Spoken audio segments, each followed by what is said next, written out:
Baltasar Gracián, the 17th century Jesuit scholar, wrote in his masterpiece, The Art of Worldly Wisdom, this simple, profound directive: know thyself. Not just your tastes and inclinations, but your capacity, your judgment, your courage. He advised, probe the depth of your own understanding and courage. You must know yourself in order to command yourself. This is not a gentle invitation to self-discovery. It is the first non-negotiable principle of a strategic life.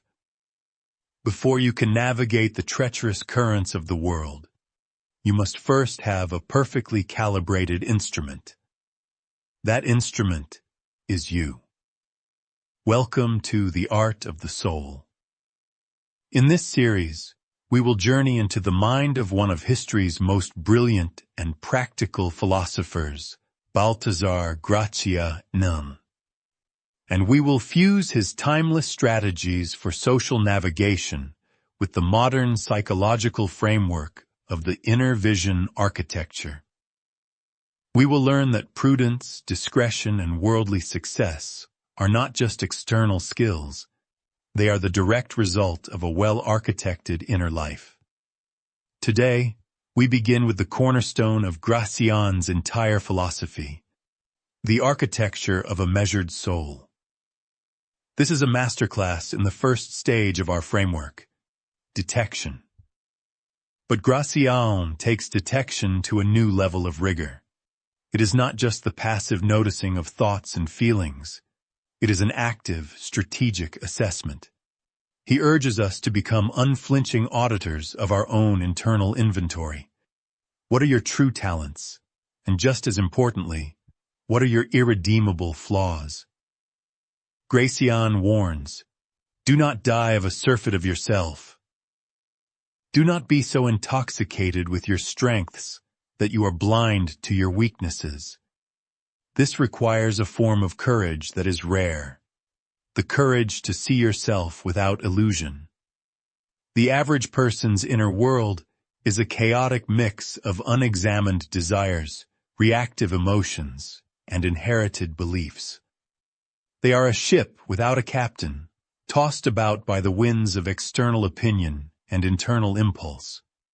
The person of wisdom, the cultivated soul, as Gracián would call it, begins by taking command of that ship. And the first act of command is to know the vessel intimately. The practice Gracián suggests is one of constant self-probing. You must test your own limits. When faced with a challenge, you don't just react. You observe your own reaction. You detect the arising of fear, of impatience, of arrogance. You note it down, not with judgment, but as a strategist gathering intelligence on their own forces. In this situation, you learn, my tendency is to be impulsive. Or, when my ego is threatened, my judgment becomes clouded. This is not about self-flagellation. It is about creating a precise and honest map of your own psychological terrain. This map is the foundation of all strategy. If you do not know where your own mountains and valleys are, you cannot hope to navigate the mountains and valleys of the world. Gracián also insists on a deep detection of one's core competencies. Find out where your talent lies, he advises.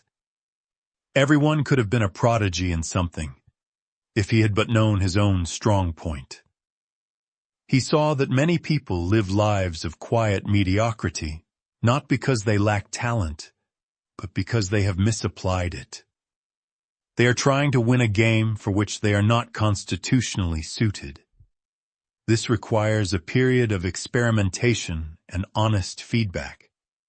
You must be willing to try things and to fail, but to see that failure not as a verdict on your worth, but as a data point in your quest for self-knowledge. You realize, I have the mind of a strategist, not the temperament of a frontline salesman. This insight is worth more than gold. It allows you to align your life's work with your innate architecture, which is the definition of a powerful and effective existence. This rigorous self-detection builds the foundation for the next stage, filtering. Once you know your own nature, you can begin to consciously filter your engagements with the world. You learn to filter out the tasks that drain your spirit and play to your weaknesses. You learn to filter out the people who agitate your flaws and bring out the worst in you. You begin to architect a life that is in harmony with your true nature, not at war with it. This is the first and most important art of prudence.